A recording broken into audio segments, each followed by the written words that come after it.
poder conocer, por supuesto, a Vélez Mariconde, a Claría Olmedo, a Núñez, es decir, los que eran referentes del derecho penal cordobés en ese momento. Yo recuerdo que Mayer inclusive no era un profesor muy aquilatado en ese momento. Sí comenzaba Caferata a tener su peso, Caferata Nores, es decir, eso era en definitiva la Córdoba que me tocó vivir, una parte de la Córdoba que me tocó vivir, porque después me tocó, como dice Pink Floyd, también existe el lado oscuro de la luna, y me tocó vivir la parte negra de Córdoba, es decir, el golpe de Estado, la represión, la persecución a amigos y amigas desaparecidas, y yo, bueno, preso un par de veces. Así que eso también me tocó vivir. Fue la parte, el lado oscuro de la luna. Pero cuando uno ve la luna sigue pensando que es hermosa. Bien, justamente usted hacía referencia a que su padre fue profesor de filosofía. Por lo tanto, la filosofía siempre nos lleva a reflexiones y a razonamientos muy profundos y poco cotidianos, razonamientos singulares. ¿Qué enseñanzas fundamentales en este ámbito recuerda de su señor padre? Papá era un hombre exageradamente versátil, digamos, un hombre capaz de hablar de cualquier tema. Era centralmente un enciclopedista. Es decir, el enciclopedismo lo que dejó como corriente cultural fue que uno podía hablar de muchos temas, como si fuera un médico clínico, para que se entienda. Y papá había sido compañero de Julio Cortázar, o sea, había estudiado con Julio Cortázar en su momento, ahí se habían graduado en la Escuela Mariano Acosta, número 2 de profesores en Buenos Aires.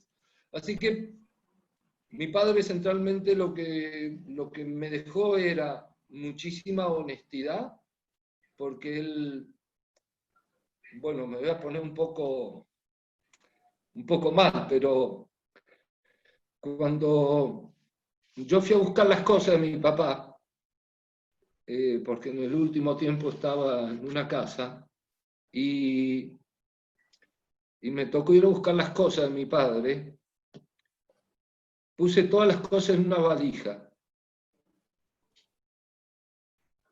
Es decir, que todas las cosas de mi papá entraron en una valija.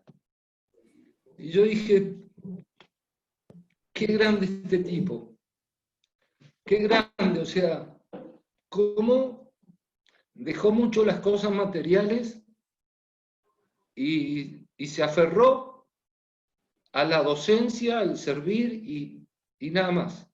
Y no había nada más. Eso me impresionó mucho mi papá. Bueno, sigue. Bien, querido y estimado profesor. ¿Cuáles son los primeros acercamientos que el profesor Carlos Parmas tiene al derecho penal, tomando en cuenta, como lo mencionaba precedentemente, estuvo rodeado en la Universidad Nacional de Córdoba con una playa de destacados penalistas y eximios procesalistas, entre ellos el profesor Lascano, a quien reconoce como su maestro, y Vélez Mariconde, entre otros muchos destacados de la escuela procesal cordobesa de aquel tiempo? Bueno, como todas las cosas ocurren en la vida, Husserl decía una frase que a mí me gustaba mucho: estamos arrojados en la vida. Después la perfeccionaron un poco los que vinieron atrás y le robaron las ideas a Husserl, que estamos eyectados en la vida. Y yo en cierta medida no fui ajeno a eso. Cuando me recibí quedé arrojado en la vida, porque me casé muy pronto, me recibí a los 22 años, ya a los 23 años ya estaba casado, y ya a los 26, 27 años ya tenía 4 hijos, o sea que la cuestión era solucionar problemas inminentes, digamos. O sea, y para solucionar problemas inminentes a un abogado es bastante complicada la cosa. Es decir, yo sé lo que es ser abogado, y sé lo que es pelear por la gente y pelear por el peso y por el día a día, Entonces eso me llevó a no poder incursionar en temas, sobre todo de investigación, de docencia, como me hubiese gustado.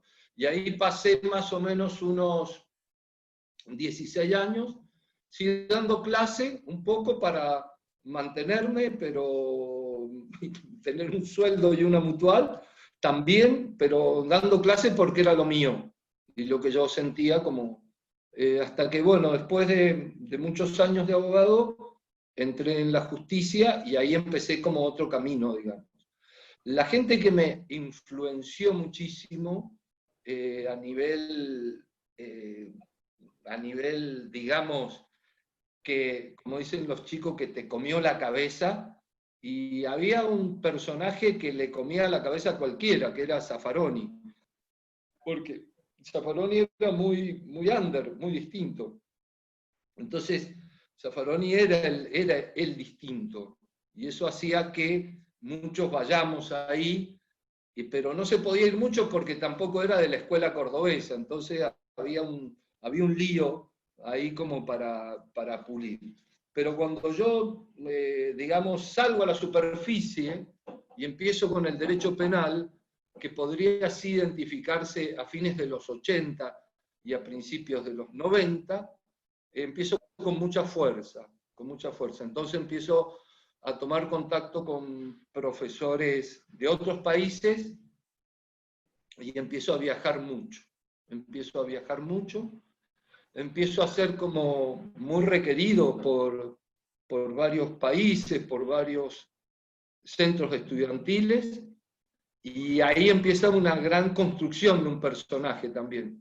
O sea, el personaje carlosparma.com.ar empieza a armarse más desde los discípulos hacia mí que yo hacia ellos, o sea, más desde los alumnos que yo hacia ellos. Entonces empieza un aporte maravilloso, porque en realidad yo lo que quería era apagar ese tremendo fuego que había, que era requerido por todos lados, pero yo en cierta medida apagaba el fuego con gasolina, o sea, incitaba más a que se sumen más grupos, más, bueno, y ahí empecé a andar por toda América. Empecé en Temuco y al poco tiempo ya estaba en Colima, allá en el norte de México, o sea, atravesando toda Latinoamérica. Fue una época que todavía no para, pero que me llevó no solo por Latinoamérica, sino también por la India, por toda Europa, que estuve también bastante de gira. Es decir, centralmente, la gente que, si retomamos la gente que me ha influenciado, yo diría que hay dos.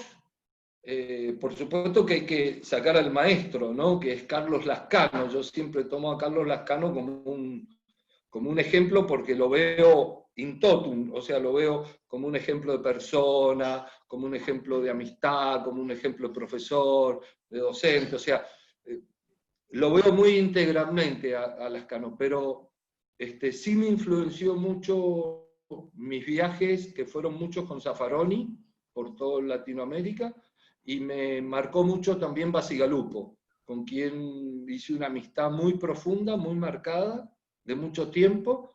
Entonces, Bacigalupo siempre es un personaje que pum para arriba, o sea, te tira para arriba, o sea, te manda a estudiar, es muy heavy, digamos, muy pesado. O sea, con Bacigalupo no se puede estar hablando de, bueno, como con Zaffaroni, que uno puede hablar de la pandemia, del mundo, no, con Bacigalupo hay que hablar el núcleo duro del derecho y de la dogmática, y por supuesto, yo siempre, como soy muy informal, aprovechaba para hablar otras cosas, que con Bacigalupo hablábamos muchas cosas de tango y nos divertimos mucho con el tango. Pero centralmente fueron esos dos. No puedo dejar de mencionar la influencia que tuve fuerte de Roxin, en su momento de Jacobs, pero fue un periodo de mi vida, de Mir Puig, que me pareció siempre un ser fantástico, muy estudiable, muy comprensible, y de todos mis hermanos latinoamericanos. Es decir, me influenciaron mucho profesores de Latinoamérica. Es decir, conocí profesores muy fuertes de Latinoamérica, entonces esos me marcaron mucho también. Que, bueno, nombrarlos sería llevar la charla para ese lado, pero los he conocido casi a todos los del 80 en adelante, ¿no? Sí, muchísimo. Bien, querido profesor.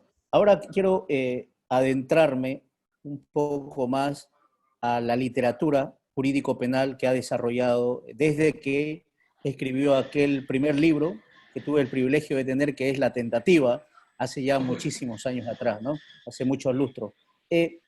Veo que tiene cerca, no sé si todos los libros, pero me imagino que una buena parte Una parte, una parte, una parte.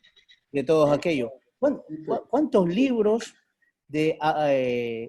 ha publicado el profesor Carlos Parma? Yo creo que pasan los 30, creo que pasan los 30, pero no sé, nunca me he puesto a hacer un punteo, más o menos lo tengo en la cabeza, pero tendría que puntearlo porque he publicado en varios países y en otros idiomas también, entonces eso ya lo tengo medio perdido.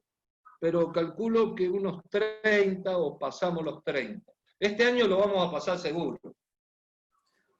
Bien, Porque de aquel tenemos primer, dos, tres ahí de aquel para... primer libro, La Tentativa de Derecho Acá Penal, está. ¿no? ¿Qué Muy recuerdos pequeño. le trae? ¿Sí? ¿Qué recuerdos le trae? Y segundo, porque el primer libro es como el primer hijo, ¿no? Sí, no, fue maravilloso. El primer libro fue una locura. Me lo prologó Zaffaroni. Yo no sabía que me lo iba a prologar. Yo le pedí, pero nunca me mandó el prólogo. Y un día llegó el editor a mi casa con el libro editado. Y le digo, ¿y el prólogo? Y me dice, no, si lo mandó Zaffaroni. Y dije yo, ay, Zaffaroni. Bueno, la verdad que lloré bastante cuando salió este libro, que era muy pequeñito, pero un libro hecho para los abogados. Fue un libro hecho para los abogados. Yo era juez en ese momento, pero de todas maneras fue hecho para los abogados. Un temazo Tentativa, descubrí un tema maravilloso, dificilísimo, y bueno, me encantó, me quedé enamorado de este libro. Entonces, cada vez que venían los editores y me decían, doctor, ahora renovemos, no, dije, no se va a hacer de nuevo, este va a ser el único libro que va a ser una edición exclusiva, como si fuera un Mustang, un Camaro o una Harley Davidson vieja, digamos. O sea, este libro, el que lo tiene, y el que no lo tiene, no lo tiene.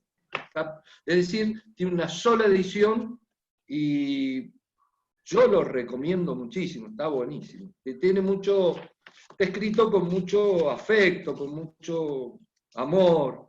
Se ve la pluma, la ópera prima, digamos, se ve la ópera prima. Pero después de apareció Culpabilidad, que está por acá. Culpabilidad ya era un libro más denso, más intelectual. Ahí tal vez yo no estaba muy seguro y estaba buscando seguridades interiores. Entonces es un libro que tiene muchas citas, que se apoya mucho en otros y poco en mí. Es un libro que se puede leer, pero es difícil, era un tema muy difícil. Me impresionó mucho una charla de Roxin en la UBA, que empezó diciendo, de cualquier categoría uno puede discutir, pero nunca se puede discutir la culpabilidad. De cualquier categoría uno se puede ir, pero nunca se puede ir de la culpabilidad. Entonces, me impactó mucho esa frase, y si bien Roxin el tema de la culpabilidad lo convirtió en responsabilidad, o sea, le sumó cuestiones de política criminal a la culpabilidad. Yo creo que la culpabilidad es realmente muy fuerte y va a marcar también el futuro del derecho penal. O sea, cuando el futuro del derecho penal esté en las máquinas, en los robots, que eso va a ser dentro de poco, acá lo que hay que pensar es que el robot puede hacer, digamos, lo que quiera con el algoritmo, pero nunca se puede ir de la culpabilidad. y con el substratum de los derechos humanos. Es decir, que culpabilidad fue fuerte, pero ahí nomás vino otro libro, que no lo tengo acá, lo debo tener por allá, que se llamó Delitos contra la Integridad Sexual, porque había cambiado la ley. Entonces aparecí yo hablando de ese tema y en realidad no era un tema que yo quería profundizar, pero me arrojó el editor ahí, de nuevo con el mismo editor, Delitos contra la Integridad Sexual, un libro que se agotó rapidísimo, se vendió como pan caliente y bueno, ya quedé pegado ahí en una línea que yo no quería estar pegado. Si yo quería quedarme más con la dogmática, me gustaban más esas cosas en ese momento. Y también hay algo para decir que es interesante. Los discípulos a mí me iban influenciando más que yo a ellos. Es decir, los alumnos que iba teniendo eran alumnos muy, muy fuertes. Algunos hoy son 1000 veces más que yo, 1000 veces más que yo. Y había en San Luis 2 alumnos que ahora se llevan 1 kilo, pero bárbaros, geniales. Pero en ese momento no sé si se llevaban tan bien. Y era para mí un poquito un problema. Uno de ellos me está escuchando en este momento. Resulta que eran 2 genios, 2 genios. Y estos 2 genios, que para mí eran 2 monstruos, me influenciaron muchísimo. Uno es Daniel Gorra, que sabía un montonazo de filosofía, o sea, era un pibe, pero preparadísimo, era una esponja, o sea, lo que le tiraba el tipo aprendía. Y el otro era Matías Bailone, que creo que tú lo conoces bien, el cual era un hombre exageradamente creativo, ¿no? O sea, entre los dos podían haber formado el hiperprofesor perfecto, porque uno era más meticuloso, más riguroso, más disciplinado, y el otro era más under, ¿no? Más línea Foucault y todas esas cosas. Entonces, estos 2 personajes fueron importantísimos en mi vida. Y después fueron apareciendo otros, qué sé yo, como David Mangiafico, bueno, ahora Daniel Álvarez y tantos otros que puedo citar de otros países, que también me influenciaron muchísimo, me fueron marcando, ¿no?, el camino. Así que bueno, eso fue un poco la primera época. Y después, bueno, vinieron un montón de libros, un montón de libros. Bien, justamente sobre, Sí. si me permite, querido profesor, justamente desarrollando los planteamientos expuestos en sus otros libros, quisiera que nos comente, hay 2 libros particularmente que a mí me sedujeron bastante. El primero es uno que le prologa el profesor de la Universidad Autónoma de Madrid, Manuel Canción Meliá, y que fue un boom en Latinoamérica, ¿no?, que es El pensamiento de Günther Jacobs, el derecho penal del siglo XXI.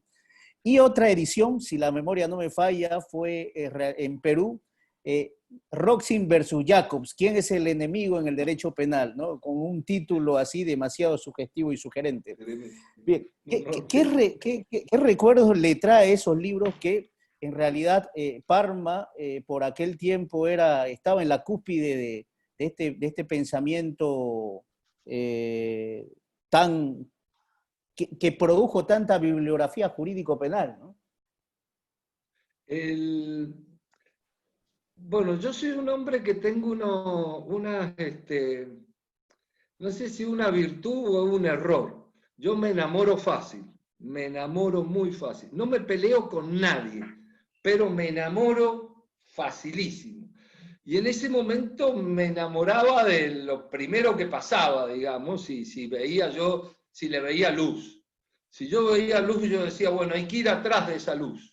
Esa luz me va, como el búho de Minerva inicia su vuelo a la caída del crepúsculo, esa frase de Hegel. Entonces yo decía, hay que ir atrás del búho de Minerva. Y en un momento dado, por esas casualidades de la vida y el efecto dólar que había en la Argentina, hubo un personaje aquí que era un profesor de Santa Fe que se llamaba García Vitor, que se preocupaba de traer profesores de afuera porque el dólar estaba 1 a 1, entonces era más barato traer un profesor de afuera que tener profesores acá.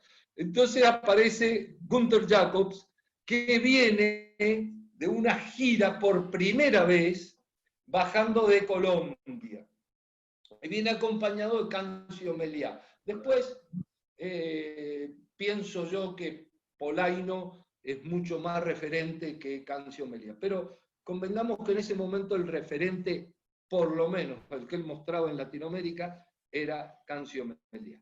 Cancio Meliá, joven, un profesor muy dogmático, muy elitista, digamos, armado, muy distante también, armado en Suecia, con mucho rigor, y había estudiado con Jacobs. Y acá hay algo muy interesante para decir y para saber. En 1994 no había posibilidades de Google, ni había posibilidades de mucho contacto, ni había WhatsApp.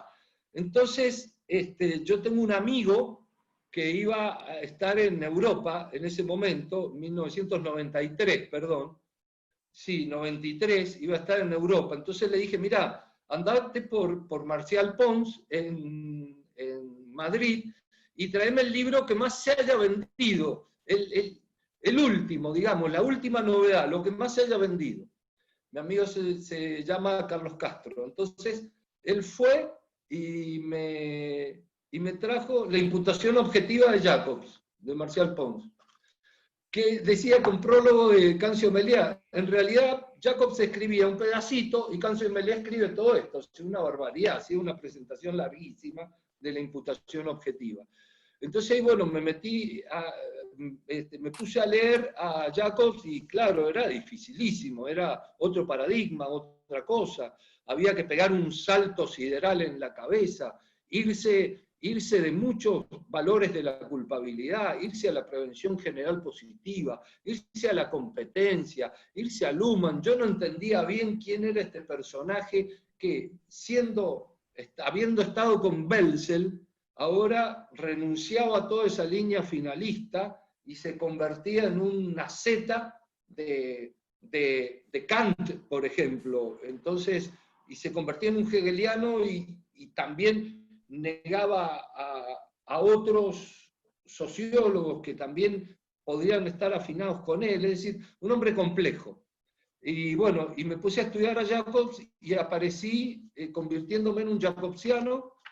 Vino Jacobs, tuve una buena amistad con él, un tiempo largo, nos mandamos muchos emails, muchas cartas que iban y venían, hay muchos reconocimientos, muchos libros, y alcancé a escribir sobre Jacobs, Prohibición de regreso.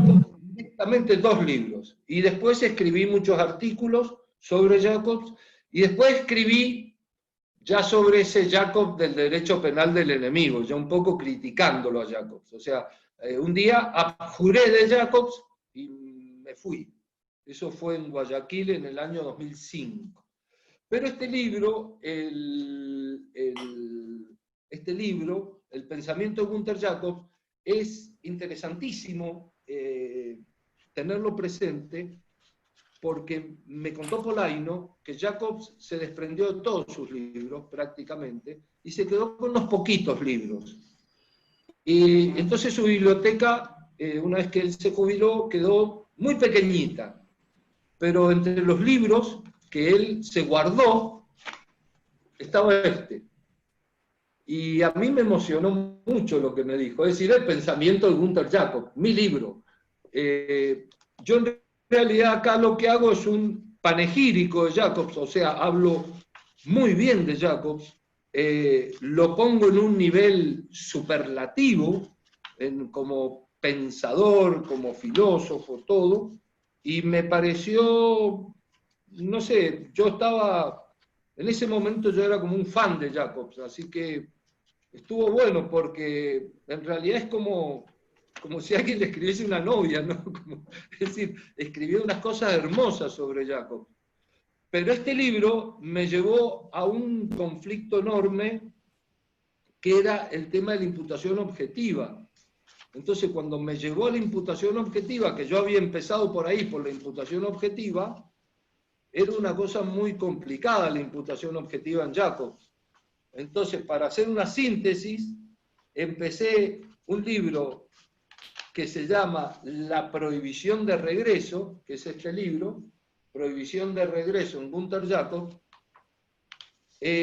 comenzando centralmente en los 4 puntos que pone Jacobs en la imputación objetiva, es decir, en el riesgo permitido, en el principio de confianza, en la prohibición de regreso y en la competencia de la víctima. Estos 4 puntos que pone Jacobs en valor, la verdad que están buenísimos, está buenísimo.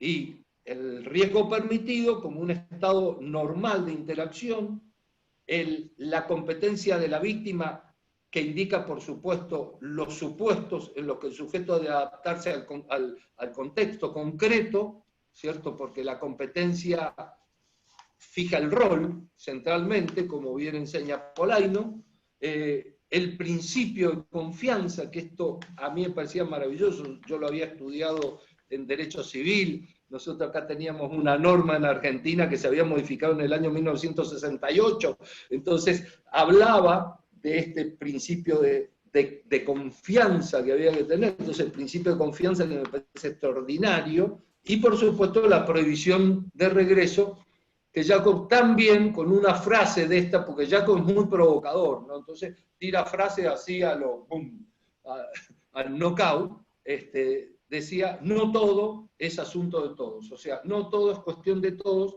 está buenísimo. Es decir, no todos los que intervienen tienen que ver con el hecho.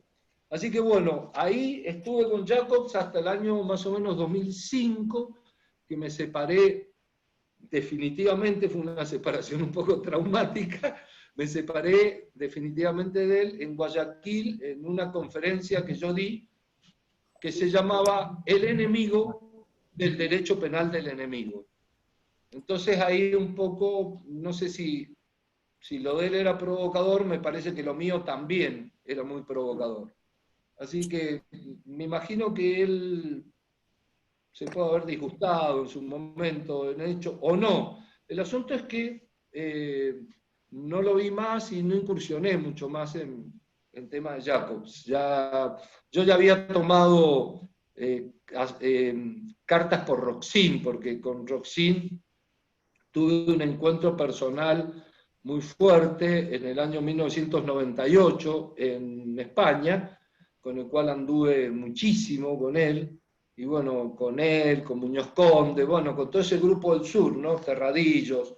Ellos me invitaron a mí a dar un ciclo de charlas ahí, a Cádiz, a Jerez y en Sevilla, y así que bueno, estuvimos ahí en Huelva, y estuvimos mucho tiempo, y Roxin me pareció siempre el rey sol, digamos. O sea, si uno no quiere equivocarse y quiere andar tranquilo en el derecho penal y con conceptos muy entendibles, Roxin es la gran salida.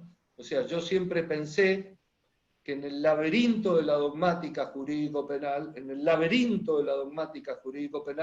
Roxin era la puerta de escape, digamos. O sea, si uno quiere salir, puede salir por Roxin, te va a permitir salir en cualquier momento. Es decir, que vos encontrés alguna solución.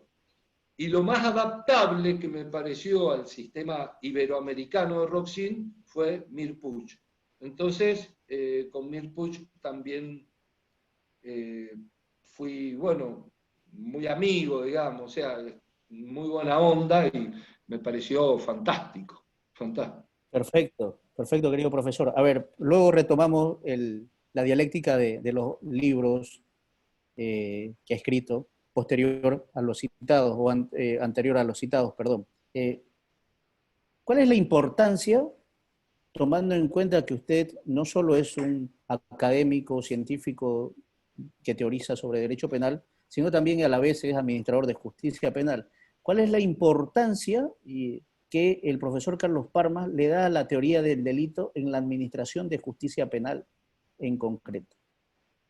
Bueno, a mí me ¿Por qué, pareció... en otras palabras, perdón, Sí. discúlpeme, en otras palabras, por qué yo, de abogado penalista, de fiscal que realizo los actos de persecución pública y de juez, sea juez de instrucción, sea juez de sentencia o tribunal de sentencia, debería conocer y darle una importancia a la dogmática penal en el plano general y a la teoría del delito en concreto? Bueno, la pregunta es buenísima, es fantástica. Yo la contestaría diciendo, siempre depende a la teoría del delito que vos adscribas. Es decir, si vos sos un causalista y estudiás teoría del delito y das teoría del delito, la verdad que el planteo que te haga el abogado o que te haga el fiscal te va a interesar poco. Lo que más te va a interesar va a ser el código, es decir, la ley positiva, y te vas a aferrar muchísimo a eso. Si vos sos un finalista, vas a andar escrutando mentes y no vas a llegar nunca a nada como juez. Porque yo debo tener en mi lomo, acá en este lomo, 400 homicidios, pero no me pongo a mirarlo al imputado para ver qué es lo que estaba pensando el imputado en ese momento cuando mató a fulano de tal o no, o dónde estaba el imputado. O sea, no me meto en la mente del imputado, porque es imposible. Entonces, esa disvalor de la acción que bregaban los finalistas se ve un poco diluida. La posibilidad de poder haber actuado de otro modo.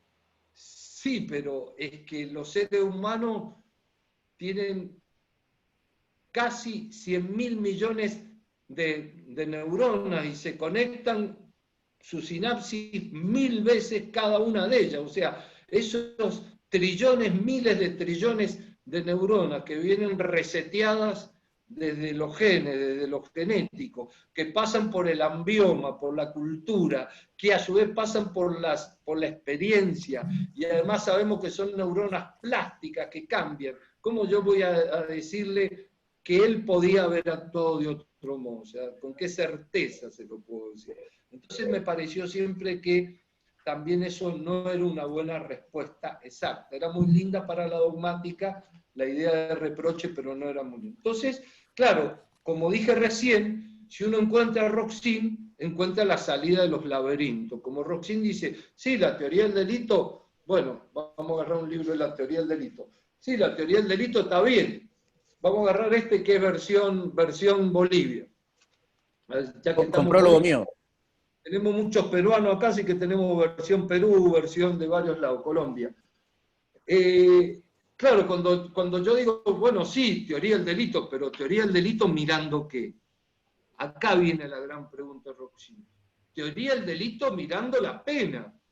O sea, fin y función de la pena. Es decir, si yo tengo una idea de la teoría del delito que siempre va a mirar cuestiones teleológicas, es decir, va a poner proa hacia ese mundo que es el delito y sus consecuencias, bueno, la teoría del delito sirve bastante. Es decir, desmembrar a mi juicio, hoy, a la teoría del delito, la teoría de la pena o de la teoría de la autoría, no lo veo como una buena, para mí no es un buen consejero. Entonces, por un lado, nosotros, es decir, ¿para qué sirve? ¿Para qué me sirvió? Muchísimo como juez.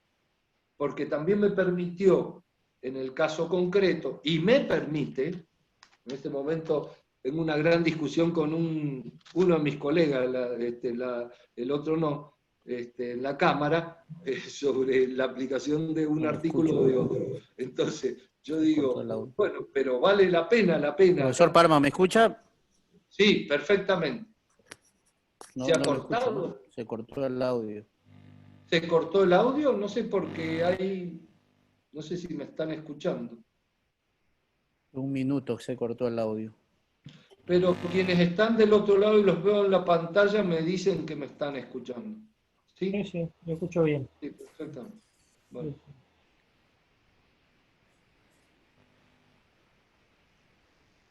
Sí. Y este es el...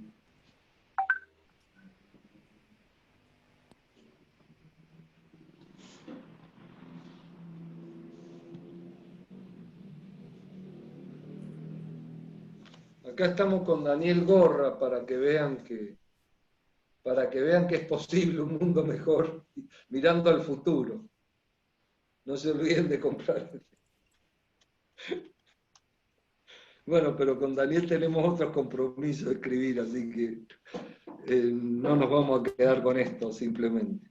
Estamos ahí con otras cosas en la cabeza. Bueno, yo no sé si voy a seguir hablando para unos pocos o no, pero no estaría mal para no cortarle la secuencia. Así que me parece bárbaro. El tema de la teoría del delito, sí, claro, porque también podés aplicar y ver siempre el tema de la hermenéutica es muy fuerte, entonces uno interpreta y cómo interpreta. Esto me parece maravilloso y la teoría del delito, eso lo que te da es una buena base, te da un buen conocimiento, tenés buenos conocimientos a nivel tipo, a nivel anticuricidad, a nivel error, eso te lo da a nivel concurso también, sí, sí. Entonces te da una serie de riqueza interior en la cual uno la puede ir adaptando también al caso concreto. Esto me parece muy, pero muy valioso. No sé si escucha Jerry. Jerry no escucha. El resto sí. Bueno, y uno de los... Hay algunos libros que son de procesal penal, pero ahí ya tuvo que ver mucho un discípulo mío, bueno, yo le digo discípulo, pero ya somos amigos y todo eso, que es David Mangiafico. Entonces aparecimos con David Mangiafico escribiendo Juicio Abreviado Argentino. No escucho. Aparecimos con David Mangiafico escribiendo Juicio Abreviado, un libro que se vendió, fue un bestseller en México, este libro, Juicio Abreviado Argentino. Hable y hable. Y aparecimos con este libro también, La sentencia penal en Perú, que fue un libro bastante vendido. Y bien visto además. Así que estamos con David Mangiafico ahora produciendo el tercer libro, digamos, en coautoría, o tenemos 4, no sé, bueno, ya se me ha perdido la cuenta. Sí, tengo en Bolivia, con David Mangiafico, él colaboró conmigo en este libro, en Bolivia, que es el Derecho Penal Convexo, un libro que publicamos con la Academia Boliviana de Ciencias, que me pareció extraordinario. Me quedo en línea para esperar que se restituya, o ustedes me están escuchando. O sea, algunos me están escuchando, otros sí. Bueno, es interesante acá ver algo que yo insisto mucho. Hay una sola cosa en este mundo que es obligatoria, y es ser feliz. Eso es lo único obligatorio, ser feliz. Si estas cuestiones, si esto es escribir, indagar, profundizar y todas esas cosas nos hacen feliz, estamos por buen camino. Estamos por buen camino. Ahora, si esto no te hace feliz, es un karma, no un parma, un karma, es un peso, o lo tenés o lo haces para figurar, y ese es el objetivo, no, ya no tiene sentido, no tiene sentido. Hay que dedicarse a otra cosa. Y hay que dedicarse a otra cosa y el mérito está en ser feliz. Hay muchísimos abogados que son sumamente exitosos y llevan estas cosas a la práctica. Y es la gran función del abogado. Y eso es extraordinario. Yo no podría hacer una defensa así. Y uno los ve a diario porque uno se pregunta como juez, ¿no? La verdad que le sacan agua a las piedras. Sacan agua a las piedras. O sea, es una tarea, la del abogado, importantísima, es una tarea ciclópea. O sea, el abogado centralmente tiene la magia. Profesor Parma, ¿me escucha? Sí, perfecto. Hemos tenido un problema en la transmisión. Bueno. Creo que los últimos 4 minutos no lo hemos escuchado. Entonces, si me da 30 segundos para reiniciar, para ¿Cómo el no? Facebook Live, por favor. Ah, ok. Va a disculpar. Es que no sé qué inconveniente tuvimos.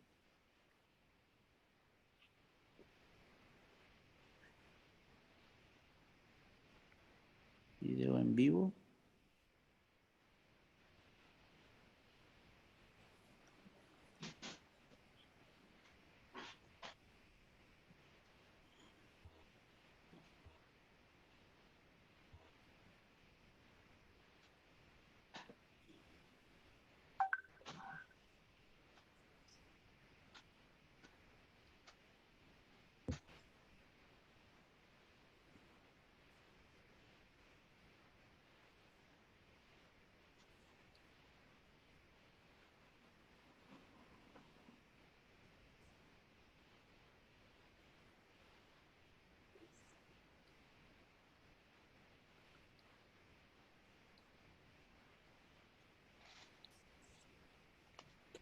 Tómese su mate con confianza.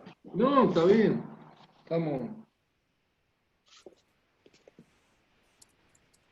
Voy mostrando los libros también, ya que estamos. El libro del Perú. Interesante, un libro muy filosófico. Cuenta los momentos trágicos del derecho penal. Es un libro bravo, muy interesante. Este fue culpabilidad, que habíamos hablado. Este es uno de delitos sexuales. Teoría del delito en Costa Rica. Interesante. Y este libro también está muy loco. Sería Teoría del delito 2.0 en Perú. Este libro lo escribí con Juan Ignacio Pérez Cursi. También es muy interesante sobre la prueba. Y bueno, no podemos dejar de mencionar el que hicimos con Daniel Gorra, que es todo un bestseller. Ya debes saber, estamos en la tercera, cuarta edición, se viene. Ya es mucho. Creo que se nos fue la mano. No, no estaba pensado ir por la cuarta edición. Ah, participación criminal. Este está bravo. Estoy haciendo una nueva versión de autoría y participación criminal. Está bueno. Con David Mangiafico siempre investigamos mucho los temas de la pena. Así que acá hay uno que se llama Derribando Muros, que es interesante, pero no está escrito en coautoría, sino que es un trabajo de él y uno mío. Este libro le sirve mucho a los abogados y se usa mucho. Se llama Recursos y acciones contra una sentencia penal arbitraria. Lo escribí para Murabi hace muchos años y me sirvió para la tesis doctoral. Y bueno, hablando de delitos sexuales, también publiqué Abusos Sexuales en el año 2003, 2004, creo que fue. Este libro también es un bestseller, digamos, Derecho Penal de Menores, un tema que más o menos entiendo. Y con Álvarez Doyle y David Mangiafico se tomó este libro que tomó un código penal comentado mío en 3 tomos, pero además ellos le dieron la impronta de 2 grandes juristas que son Teoría del Delito, pero en Bolivia, habíamos dicho Derecho Penal Convexo y bueno, hay otros más ahí. El de Roxini Jacob, y Derecho Penal Postmoderno también, un libro que se vendió muchísimo en Perú. Perú, muy requerido en Perú ese libro, muy querido y requerido. No sé si se me escucha, Jerry, o estamos todavía... Sí, perfecto, estamos bien. Bueno. Tuvimos un problema técnico. Bueno, entonces, ¿dónde hay que poner el foco para mí? A mí me parece que centralmente uno tiene que tener mucha fuerza, mucha esperanza y mucha onda positiva en todo lo que emprende. Jugar al fútbol, dedicarse a la abogacía, ser fiscal, ser juez, ser escritor, lo que quiera hacer. En eso tiene que pensarse que todo lleva tiempo, porque la vida no es una carrera de velocidad, es una carrera de resistencia. En la vida centralmente tenemos que ver cómo llegamos y estar bien preparados para llegar. Entonces, cuando nosotros pensamos esto, la gente que me ha acompañado me he preocupado mucho por la salud, por dormir, es decir, íbamos a dar las clases, las charlas de un lado para el otro, pero siempre he tratado de estar entero, físicamente entero, porque si vos no estás físicamente entero, la conferencia no sale bien. Pero hay otra cosa que no sale bien. Si vos estás mal, la conferencia sale mal. Entonces hay dos cosas que hay que ponerlas siempre en valor. Hay que estar bien porque hay más razones para estar bien que para estar mal. Y el agradecimiento en la vida para estar bien nuestra tiene que ser muy grande. Imagínense que nosotros nos estamos comunicando con una pantalla y hay casi un 50% de personas en Latinoamérica que no tienen para comer, no tienen una pantalla, no tienen para comer. Entonces hay más razones para estar bien que para estar mal.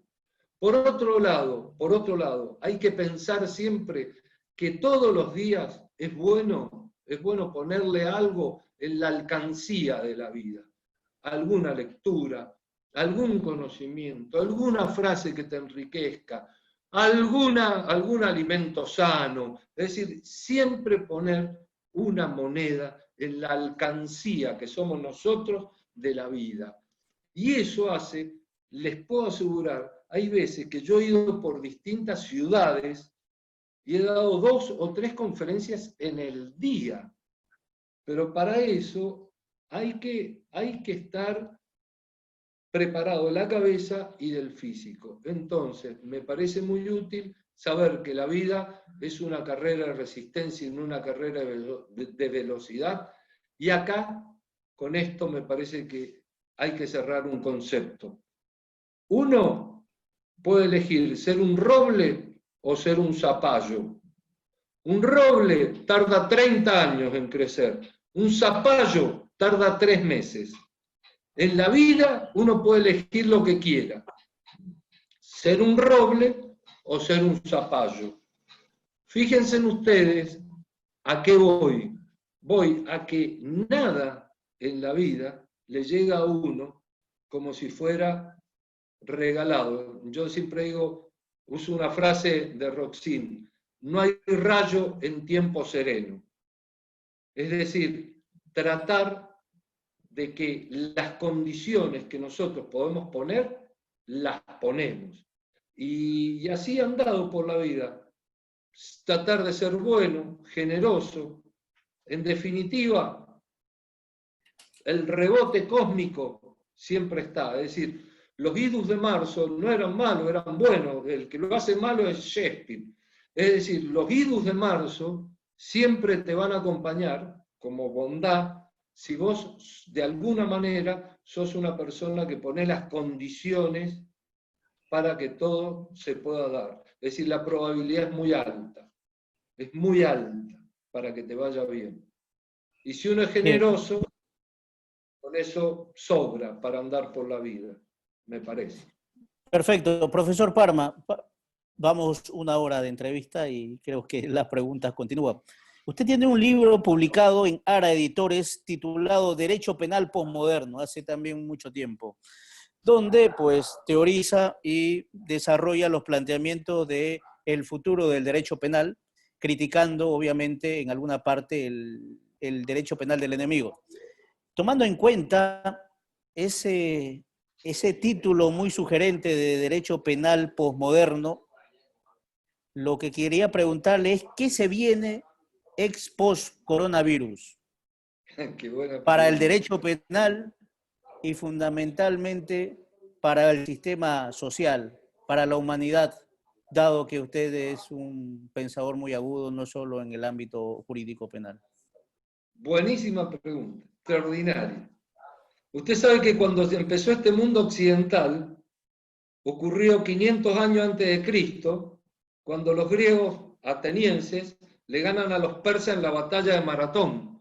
Una vez que los griegos le ganan a los persas, no necesitaban ya armas ni plata, porque ya no tenían enemigos prácticamente. Bueno, no sabían que los espartanos lo iban a invadir tiempo después, pero se dedican a estudiar, y viene el siglo de Pericles. En el siglo de Pericles aparece un físico, Arquímedes, ¿cierto?, que descubre sus cosas, es decir, los griegos nos enseñan a pensar, nos enseñan a dialogar, aparecen los sistemas. Entonces nosotros empezamos a pensar en sistemas.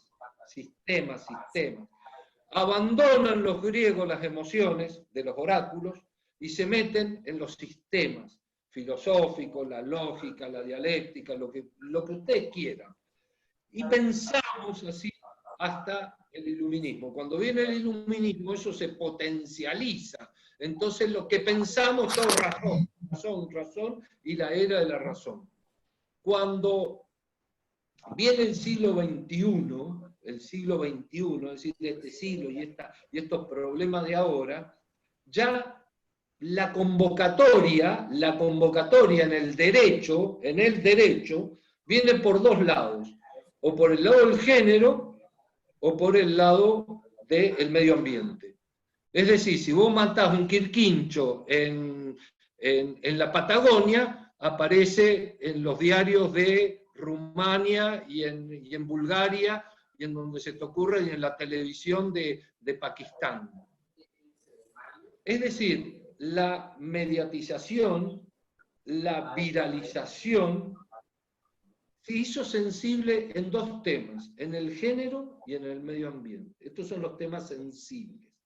Antes los temas sensibles podían ser Dios, el diablo, el país, la epopeya, lo que ustedes quieran. Hoy por hoy los temas sensibles son esos. Ahora, cuando las preguntas se habían cerrado y las respuestas también, aparece el coronavirus. Es una torpeza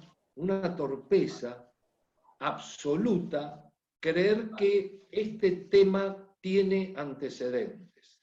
Es una torpeza creer que el antecedente de la peste negra, mirá lo que pasó en 1347, porque en realidad murieron la mitad de los europeos. No, pero mirá que la peste, la gripe española, eso es una tontera. Esto no ha pasado nunca. Esto la única vez que pasó que mundialización fue el avance de los glaciares. Eso sí se puede decir. Mirá, los glaciares avanzaron y tomaron todo el mundo. Pero no hay un antecedente. Entonces, primero, si la pregunta es cómo vamos a salir de esto, yo la repreguntaría. ¿Vamos a salir? ¿Vamos a salir de esto? Esta es la primera pregunta que tendríamos que hacernos. O sea, no sabemos si vamos a salir de esto. Por ahora, sí sabemos las estructuras que ya cambiaron. Es decir, hay estructuras que ya cambiaron. Esta comunicación, los saludos, la desconfianza, el etiquetamiento al que tenemos enfrente, la supervisación del Estado, es decir, esa idea Foucaultiana de vigilar y castigar, ¿cierto? Cómo el Estado va a empezar a controlar más, cómo la gente empieza a decir, bueno, sí, que me tomen el celular, pero quiero saber si soy rojo, verde o amarillo, para poder circular, y quiénes van a circular o no. Es decir, ese Estado al cual nosotros alguna vez lo referenciamos como un Estado gendarme, la biopolítica que vienen anticipando Crespo, Giorgio Agamben y tantos otros, Bátimo, entre otros. No, ahora es diferente. Esto no va a ser el Estado de Hitler, ni el Estado alemán, ni el Estado. Esto va a ser distinto. Y va a ser distinto porque gran parte de este problema futuro lo van a manejar las máquinas, es decir, los robots. Y mire lo que le voy a decir, yo estoy de acuerdo que yo pienso que si los robots hubiesen manejado este problema desde el comienzo, no hubiesen actuado tan torpemente como la Organización Mundial de la Salud en decir después de 4 meses que esto era una pandemia. A los 4 meses nos enteramos que teníamos un virus en el mundo. Y ahí está la Organización Mundial de la Salud. Una inteligencia artificial nos hubiese mandado a todos a las casas en diciembre, no en marzo, abril. Es decir, nos hubiésemos ahorrado unos cuantos muertos. ¿Cómo vamos a salir? Si salimos, ¿cómo vamos a salir? Vamos a tener que, de alguna manera, rever algunas estructuras en el derecho. Por ejemplo, ya todos los jueces sabemos claramente qué es la prisión domiciliaria. Es decir, cuando los jueces no dan prisión domiciliaria, agarran y dicen, no, porque eso es una joda. Algunos piensan, no, no es una joda. La prisión domiciliaria es fuerte y es prisión. Ya por lo menos todos sabemos ese contexto, ya queda claro. Por otro lado, algunas estructuras del derecho penal se van a cambiar solas y van a ser estructuras de derecho procesal. Porque ahora, ¿qué vamos a hacer? ¿Qué vamos a llamar reconocimiento de ruedas? Si todos los delincuentes van a estar con el tapabocas, si andamos todos con el tapabocas. Es decir, y el tapabocas no ha venido para irse. Es decir, es probable que los elementos de seguridad opten por las cuestiones biométricas, es decir, por reconocimiento de vista, lo que obviamente entraríamos dentro de lo que Yuval Harari describe muy bien dentro de las 21 lecciones para el siglo XXI. Es decir, vamos a estar todos controlados desde una máquina hacia otra máquina, sabiendo las máquinas qué nos gusta y a dónde tenemos que ir. Entonces esto que señala Harari es una realidad. En cierta medida ya se está dando. Nadie le pregunta a un señor en la esquina a dónde queda la calle San Martín al 1524.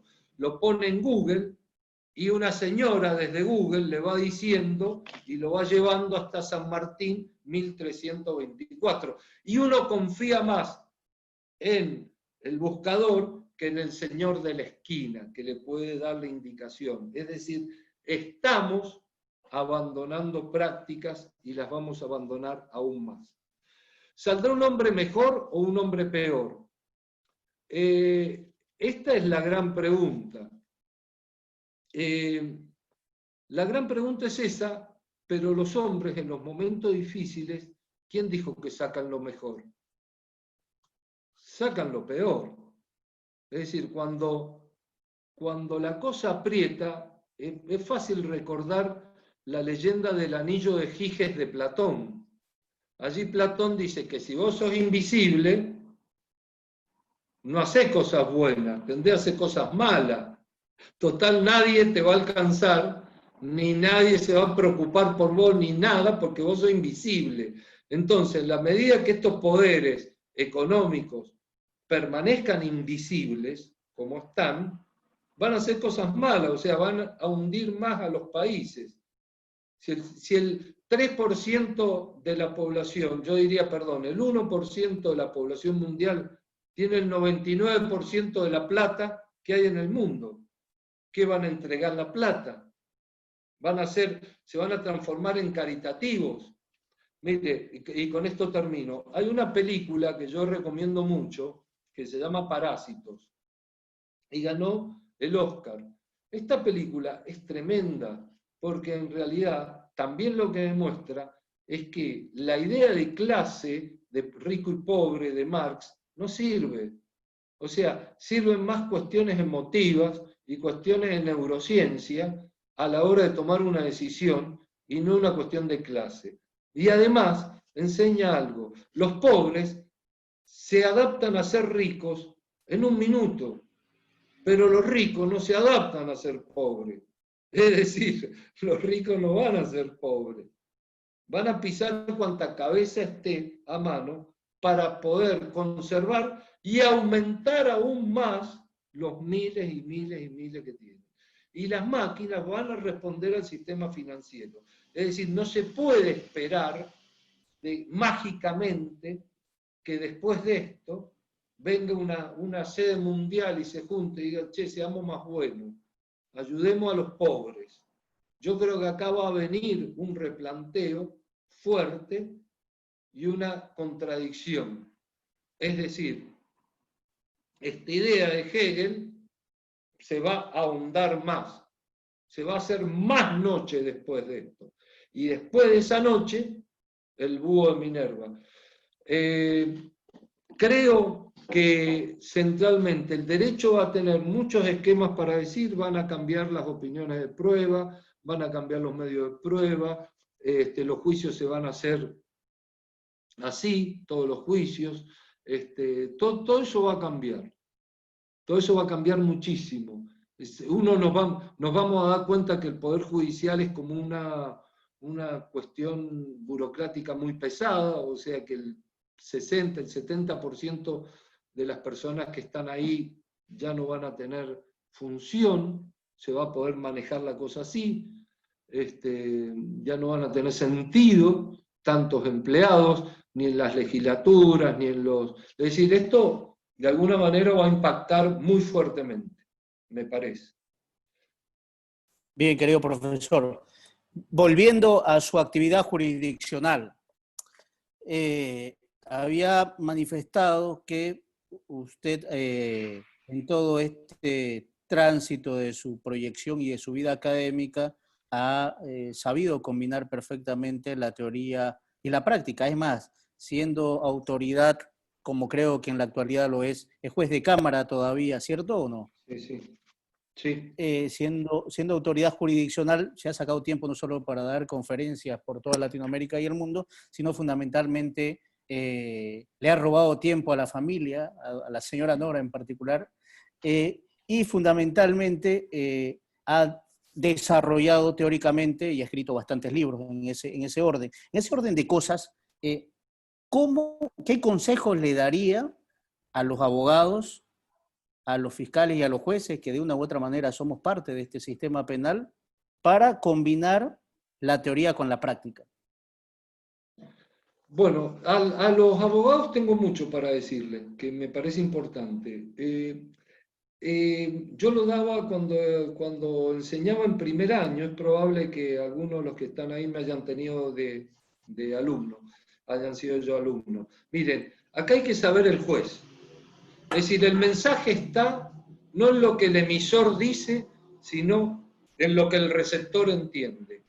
Es decir, el mensaje tiene que llegar limpito al juez. Y el juez, uno tiene que, siendo abogado, tener el mayor esfuerzo posible para que el juez no entre con un prejuicio. Esto es fundamental. Porque si el juez ya entra con la cuestión decidida, que muchas veces pasa, ahí la tarea del abogado es terrible, ya venís de 10 metros abajo del agua. Entonces una tarea muy, pero muy grande. Para eso hay que tener en cuenta que primero todo, es decir, esto es un tema neurocientífico, todo entra por los ojos. Es decir, si no tenemos una imagen, a veces los ojos juegan una mala pasada neurocientíficamente. No lo digo por mí, pero lo digo por la neurociencia. Por otro lado, hay algo muy importante, es decir, si nosotros mantenemos una cara diáfana, la sonrisa, también las neuronas espejo juegan un favor. Es decir, esto en cuanto a la imagen, juegan dentro de ese pequeño recinto que es dar un alegato. Es decir, tenemos que entrar bien. Y para entrar bien tenemos que afinar la voz, es decir, es muy recomendable, los actores suelen hacer juego de voz antes de hablar, esto es importante, tenemos que respirar bien y tenemos que tener neuronas de espejo a full. Esto es imagen. Ahora, ¿qué contenido le damos? Es decir, si tenemos estudio adentro, tenemos buenos contenidos. Y después viene el tema comunicación. Es decir, ¿cómo lo decimos? ¿Cómo decimos?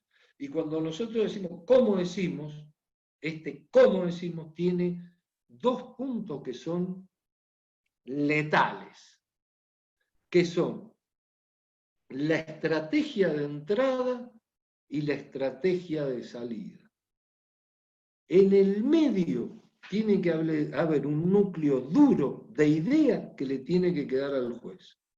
Es decir, yo busco la libertad de este sujeto o la inocencia por la legítima defensa, el núcleo duro va en el medio y se han dado los presupuestos de la legítima defensa. Pero hay dos temas que dije que eran centrales. ¿Cómo entro en el discurso y cómo me voy del discurso? Si yo entro mal en la estrategia de entrada, no sé que una estrategia de entrada tiene que ser convocante. Una estrategia de entrada no puede ser amenazante, porque al juez, ¿qué sentido tiene amenazarlo? Decirle, y ustedes son los responsables de esto por no hacer justicia, y ustedes van a ir a... ¿Cuál sería el sentido de utilizar el dedo índice, contra personas que van a tomar una decisión sobre la vida de tu asistido? Entonces hay que tener mucho cuidado en utilizar el dedo. Hay que utilizar la mano redonda, porque la mano abierta es la mano franca y es la mano de paz. La mano acusatoria no hay que usarla mucho, solo se usa en elementos puntuales.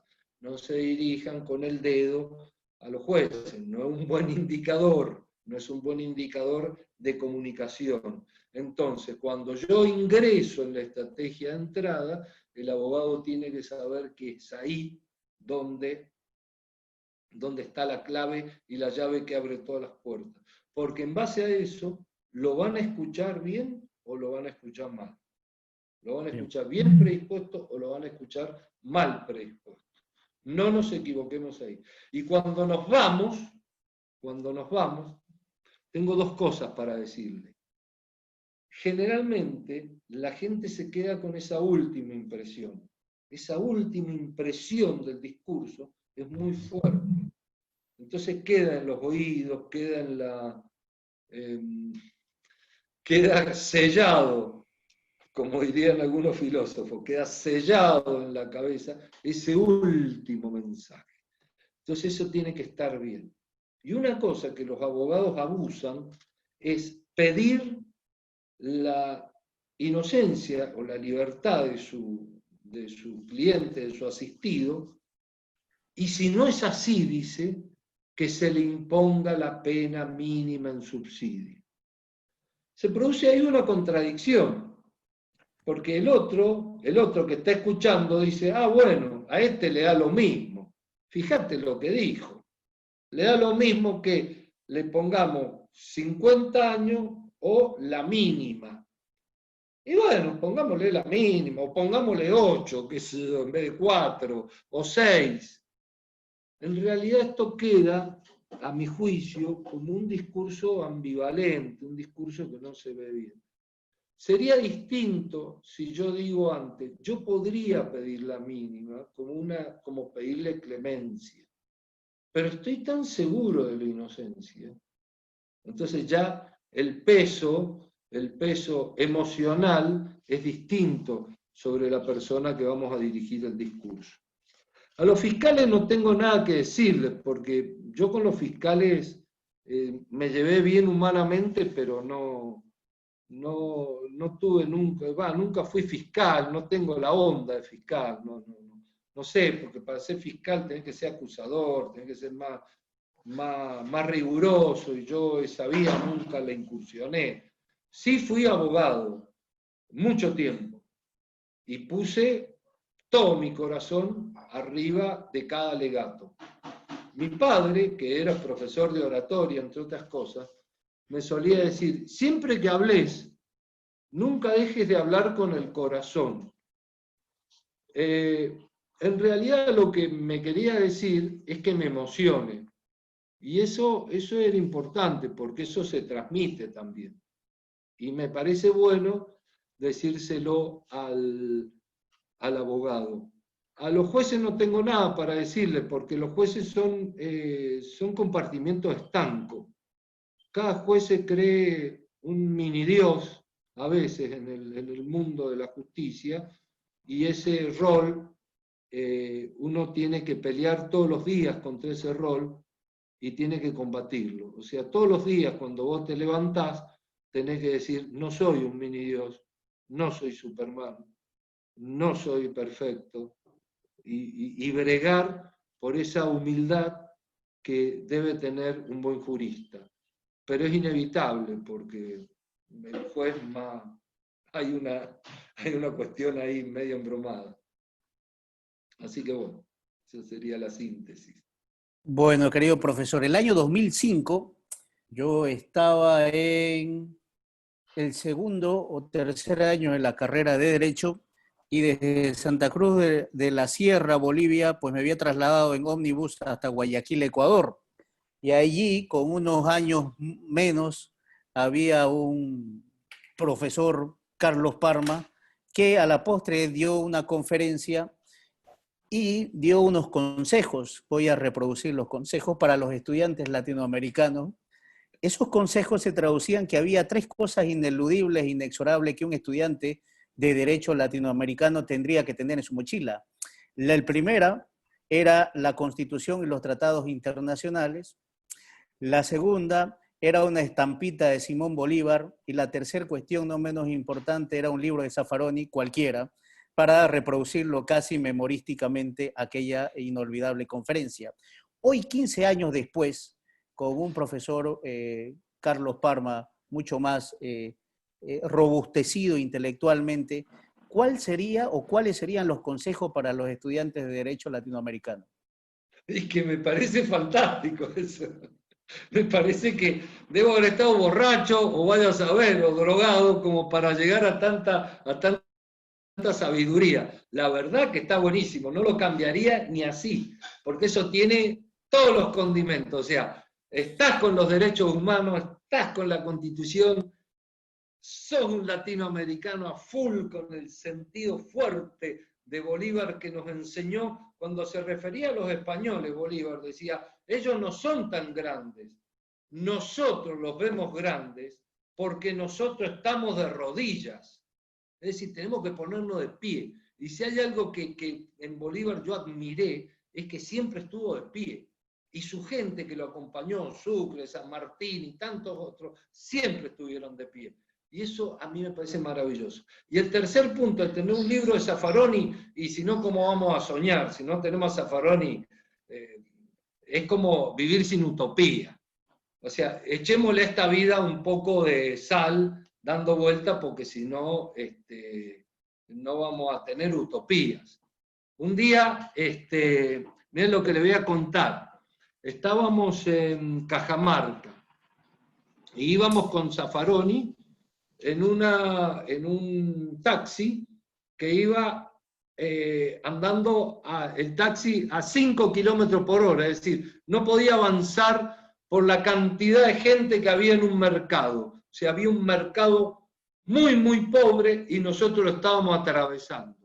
Entonces yo veía a toda esa gente pobre, ahí que eran más que nada indígenas, ahí trabajando. Entonces le dije, si usted me permite una mala palabra, porque voy a tratar de reproducirlo igual, lo mismo que le dije a Raúl, le digo, Raúl, esta gente, o sea, porque la verdad que me dio mucha pena esa pobreza, todo, y le dije, esta gente está cagada, le digo, están cagados. Y me dice, cagado estamos nosotros, dice, esos son los que se van a salvar. Y a mí me da la sensación de que uno, viviendo en este mundo, que el coronavirus ha venido para ponernos en frecuencia qué son las cosas también que valen y las que no valen, y desde dónde valen. A mí me parece que lo que me quiso transmitir Raúl ahí centralmente fue que la gente sencilla y la gente humilde tiene más espacio humano, de libertad y de grandeza que muchos de nosotros que estamos a veces sordos de tanto ruido, ¿no? De tanta información, intoxicación, es decir, y repetimos cosas y prendemos la televisión y repetimos frases ajenas. Así que eso que dije en 2005 me parece extraordinario, hoy más real que nunca, y gracias por recordármelo. Así fue. Gracias, querido profesor. Vamos finalizando. A lo largo de esta entrevista ha manifestado que fue padre a los 23 años y a los 27 años ya estaba con 4 hijos, con lo cual la vida pues no fue como un camino plano, sino lleno de piedras y muchas cuestas y vicisitudes. Siendo así las cosas, pero habiendo logrado un éxito bien ganado en el orden académico, profesional, científico y también como autoridad jurisdiccional, ¿cuál es la importancia de su familia en este apoyo fundamental para lograr justamente aquellos éxitos? Bueno, es la verdadera clave de todo, ¿no? Si uno tiene esa contención afectiva, esa contención emotiva, ese sentido que da la vida, uno puede sentirse más feliz y las conferencias le van a salir mejor. Ahora, si uno anda con muchos problemas, también transmite mucho problema. Es decir, no se puede dar tal vez lo que uno a veces no tiene. Y yo lo que he tenido siempre es el mejor de los optimismos, que obviamente me lo ha consolidado mi familia, y le puedo asegurar, aún en los peores momentos o momentos críticos o momentos difíciles, los cuales, insisto, no los he tenido, y si los he tenido, no me he dado cuenta. Es decir, no han habido momentos de lamentarse. Siempre recuerdo que me viene a mi mente, un momento fue antes de cuando era estudiante, y una vez me llevaron preso a un centro clandestino de detención en un sótano. Entonces, el torturador utilizaba una técnica muy hija de su madre, ¿no? Porque me tenía encapuchado y a su vez me pegaba y me decía, bueno, enseguida vengo para que vos me digas tal cosa. Entonces, claro, dejaba pasar el tiempo, yo no sabía si él estaba ahí o no estaba ahí. Entonces, yo la verdad que lo que hacía en ese momento, yo rezaba mucho, y me olvidaba el tiempo. O sea, yo no sé si él volvía al minuto, a los 2 minutos, a los 3, a los 5, a los 10, y me olvidaba. Entonces, siempre traté de que estas cosas pasasen y que todo iba a pasar. Y bueno, como fui una persona muy, muy creyente toda la vida, y me pareció, qué sé yo, soy muy mariano en eso, o sea, creo mucho en la Virgen y todo eso, en la figura, sobre todo de la mujer, ¿no? Siempre admiré a Dante Alighieri porque ponía a Beatrice como la novia, la amiga, la mujer, la Virgen, es decir, era todo esa mujer. Que bueno, cada vez uno se va convenciendo más que este mundo anda bien, porque hay mujeres que se preocupan por salvar este mundo. Y en ese momento sentí eso de parte de la Virgen hacia mí, o sea, que se preocupaba por salvarme, ¿no? Y también se me cruzaba mi madre, qué sé yo, en la cabeza, ¿no? O sea, como que mi madre me decía, mirá, vos quedate tranquilo que yo estoy acá. O sea, estaba como todo el mundo acá. Y me parece que eso es lo que uno tiene que tener, dejar pasar esa preocupación de urgencia y saber que lo que es un problema ahora, después pasa a ser una anécdota. Y yo tenía escrito una frase cuando yo era juez de instrucción, que fue, podría decirle, el peor momento de mi vida. No me puedo sentir orgulloso de decir que fui juez de instrucción, pero yo tenía una frase que decía, hay que convertir una tempestad en un vaso de agua, y no un vaso de agua en una tempestad. Eso me parecía fantástico, porque si el problema era muy grande, yo lo tenía que convertir en un vaso de agua. Pero yo no me tenía que equivocar, que si el problema era un vaso de agua, no tenía que hacer una tempestad de un vaso de agua. Y eso me pareció una frase muy linda y la tuve siempre ahí en el despacho, ¿no? Que me miraba y me miraba cuando me venían los problemones de juez de instrucción. Así que yo diría que si no tenemos un colchón emocional, como es la familia, que para mí ha sido clave, ahora abuelo, imagínense, debemos buscarlo, debemos buscarlo.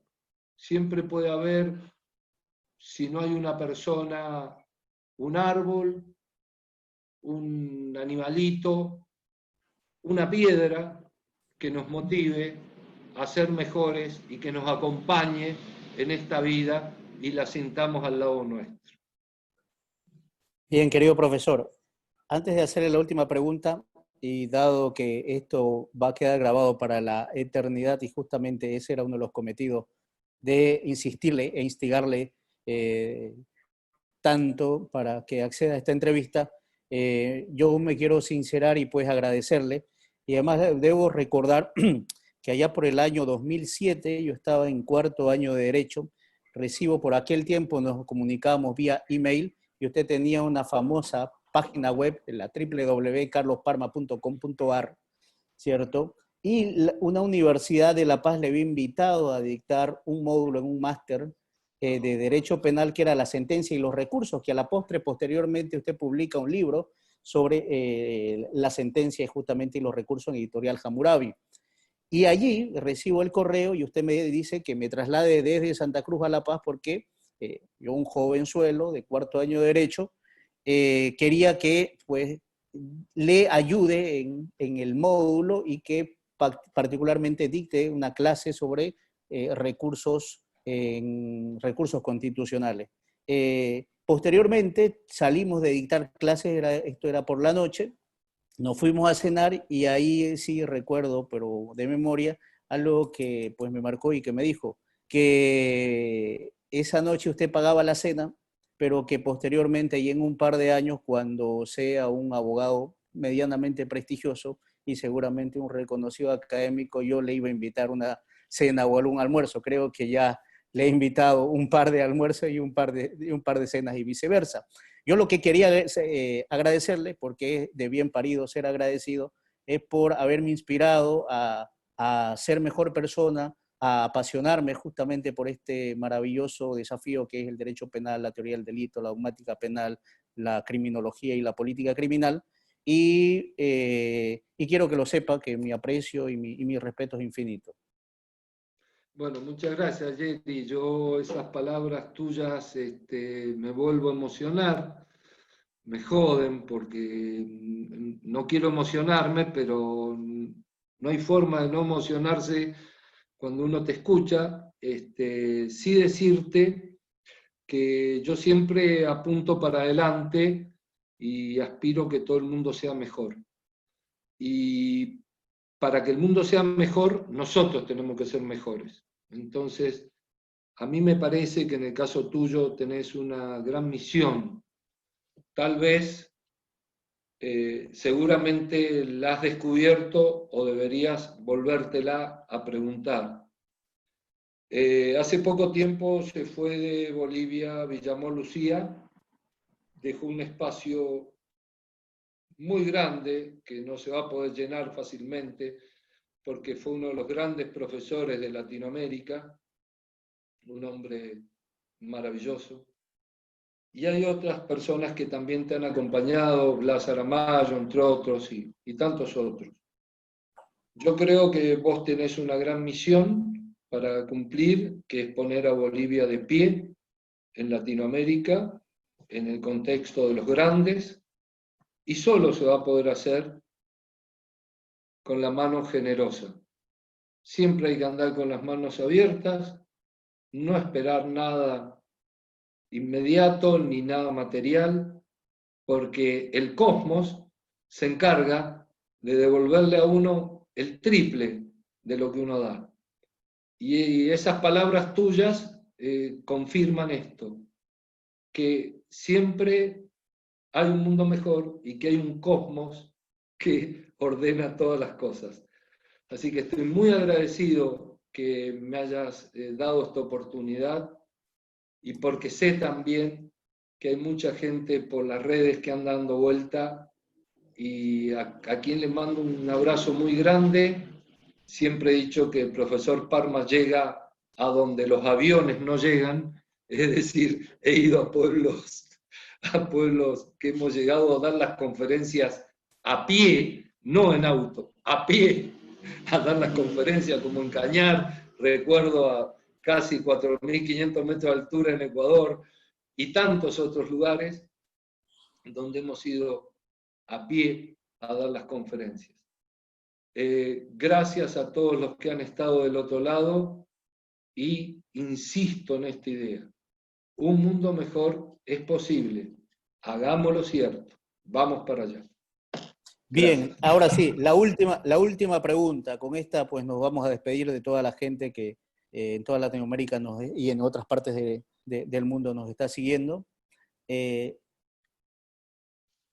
Como la vida no es eterna y seguramente esperemos que en muchos años suceda lo inevitable, ¿cómo quisiera que recuerden esta generación de profesionales, de discípulos y de estudiantes latinoamericanos al profesor Carlos Parma? Bueno, no me lo he hipotizado porque todavía no, como todo positivo para mí todavía, es más, todo es positivo menos el coronavirus, todo es positivo menos el coronavirus. No, simplemente hay algo interesante, con que digan que pasó un hombre bueno por este mundo, yo me sentiría absolutamente honrado. Creo que habría cumplido el mayor de los cometidos. Pasó un hombre bueno, nada más. Con eso me sobra. Es lo que ambiciono ser. Un hombre bueno. Nada más. Bien.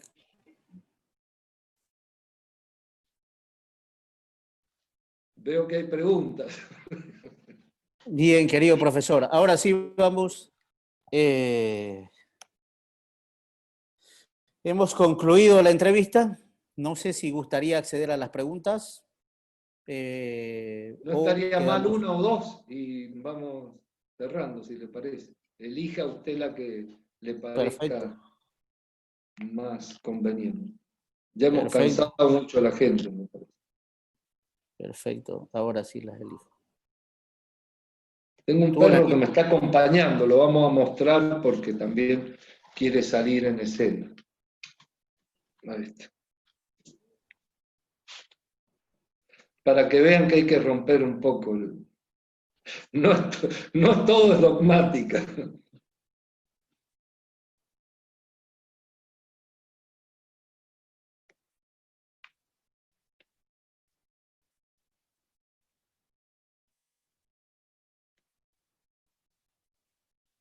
Cualquiera, sino para darle un poquito más de secuencia.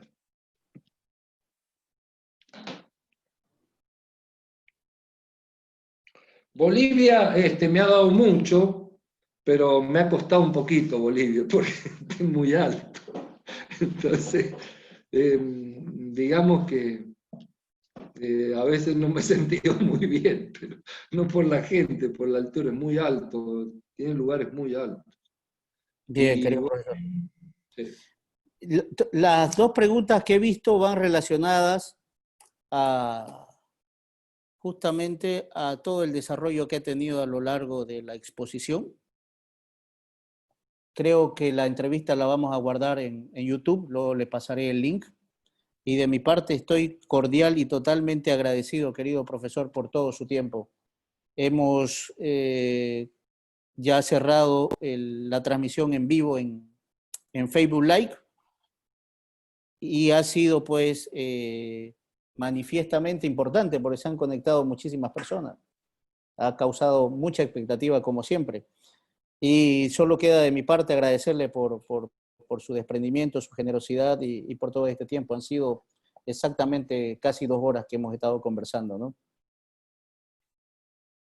No, los quiero mucho. Gracias, querido profesor. Saludos. Gracias.